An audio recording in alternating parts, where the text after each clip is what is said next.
팁을 얘기해달라. 네, 팁은 아 맞네. 제 역사를 얘기하는 게 아니고 군대 가면 돼요? 나는 공부하면서 제일 힘들었던 게 외로운 거. 그거는 아니, 뭐, 개취 아니야 개취. 아니. 그러면 우리가 이제 그걸 얘기해야 돼. 뭐?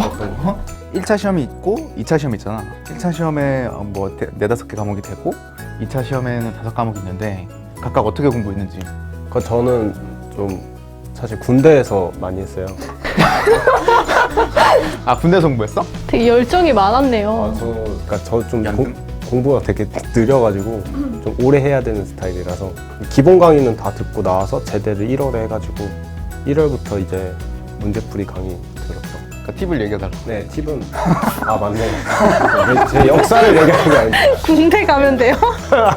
군대 팁은 아니고 제 경험으로는 문제를 정말 푸는 게 중요하다고 생각을 많이 했거든요. 왜냐면 1차는 문제가 되게 많고 그러다 보니까 문제 위주로 좀 공부를 하고 문제를 풀다가 모르는 게 있으면 개념을 보면서 익히고 뭐 이런 패턴으로 저는 되게 많이 했어서 가지고. 너는 1차 어떻게 공부했어? 일단은 영어는 지금도 선택할 수 있나요? 일본어랑요? 아니 일본어랑 말고 그러니까 그거를 미리 봐놓고 어차피 토익의 유효 기간이 좀 있으니까 그냥 미리 봐놓고 영어는 이제 생각 안 하고 나머지 과목들을 하는데 거의 바로 인강으로 시작했던 것 같아요. 맞아요. 인강을 많이 들어요. 그 다음에 이제 그 호수 계장님처럼 문제 많이 풀고. 내가 볼 때는 1차 시험은 막 과목별로 뭐 어떻게 준비하고 그런 거 딱히 없고 인강으로 하는 게 제일 빠르고 효율적인 거 같아. 1차 때는 사실 스터디도 그렇게 필요 없지. 안 하죠. 괜히 오가는 시간만 아깝고 다른 4과목은 기억이 잘 안 나고 연금 수리를 가장 최근에 했으니까 얘기하면 계산이잖아요, 다. 일단 개념 자체가 어렵지는 않은데 시험을 볼 때 그 시험에서 주어주는 조건들이 있어요. 뭐 7자리에서 반올림을 해라던가 아니면은 뭐 2의 몇 승은 무슨 값을 써라던가 요즘 또 계산기 안 쓰는 추세로 바뀌었으니까 그거를 잘 캐치해서 써서 실수 없이 하는 게 중요한 것 같아요. 실수. 제가 공부할 때 가장 중요하게 생각하는 거는 반복이었거든요. 반복. 말도 반복해서 하시는 거예요? 뭔가 이런 거죠. 뭐 문제를 한 번 푸는 게 아니라 여러 번 풀어서 뭔가 그거를 체득한다고 해야 되나? 그런 식으로 계속 반복을 해요. 근데 이제 반복만 하는 게 아니라 반복하면서 뭐 쓰인 개념, 아니면 어떤 개념하고 어떤 개념이 뭐 같이 쓰였다, 어떻게 활용이 됐다, 이런 걸 좀 연구하면서 하거든요. 막. 그래서 비슷한 유형의 문제들이나 비슷한 개념을 이용한 문제들을 또 묶어가지고 비교 대조하면서 좀 그런 식으로 했어요. 그러면 이제 뭔가 보여요. 아, 이게 중요하구나. 이 개념이 중요하네. 이게 자주 나오네. 이렇게 쓰이네. 뭐 이런 식으로 정리를 이제 다 해놓고 계속 반복을 하는 거죠. 중요한 걸 빼먹었는데. 스터디? 스터디. 나는 공부하면서 제일 힘들었던 게 외로운 거. 그거는 아니, 뭐, 개취 아니에요? 개취.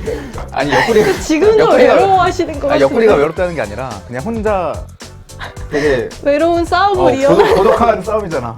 이제 다른 사람이랑 진도 맞춰가면서 더 실력이 발전할 수 있는 그런 계기가 될 수도 있을 것 같아. 거짓말하지 마. 아니 다른 사람이랑 거짓말하지 발을 마요. 맞춰가지 않고 혼자 달려가요. 혼자 미리 해놓고 혼자 알려주러 스터디 오는 거죠. 여기에 뭔가를 내가 얻어가야겠다 해서 오는 게 아니라 내가 얘네한테 가르쳐줘야겠다. 오늘은 뭘 알려줘야지. 뭐 이런 마음가짐으로. 아 근데 그게 개인의 발전에 도움이 많이 돼. 그래, 나도 이제 알려줘야 되니까는 더 빡세게 하고. 미리 봐놓고. 그래서 나는 개인적으로는 스터디는 추천하는 편이고, 그리고 이제 뭐 시험 막판이 되면은 이제 목차를 다 외우지. 목차를 다 외워.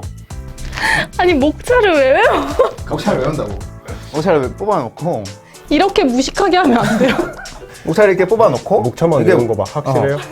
다른 거 아니 목차를 딱 보고 네. 그 내용이 생각나. 그러면은 그건 너 안 해도 되는 거지.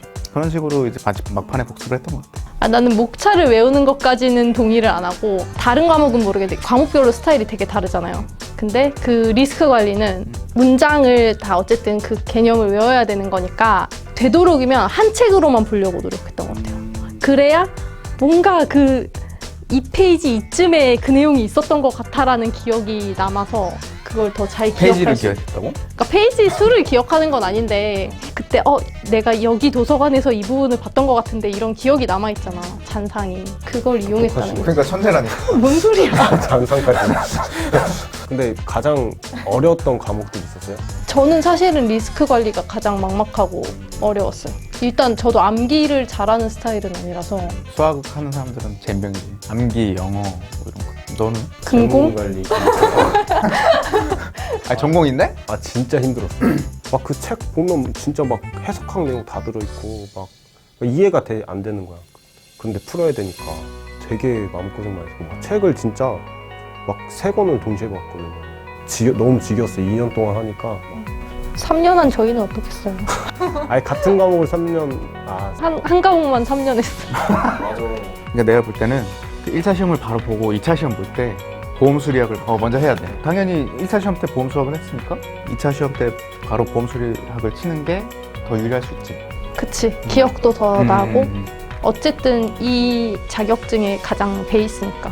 보험 수리학이랑 리스크 관리는 회사에 들어와서도 책 다 들고 계신 분들 있잖아요. 옛날 책들, 고대 책들. 한자 많이 써진 거. 실무에서도 많이 쓰는 내용이고.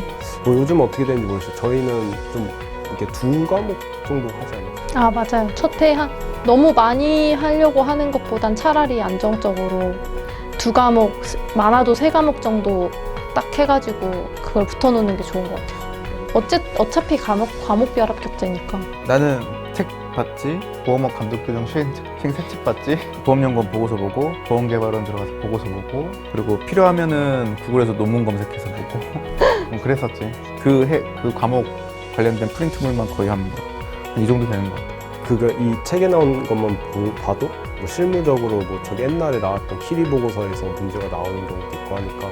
근데 키리 보고서는 매주 나와. 매주 또 읽어야 돼.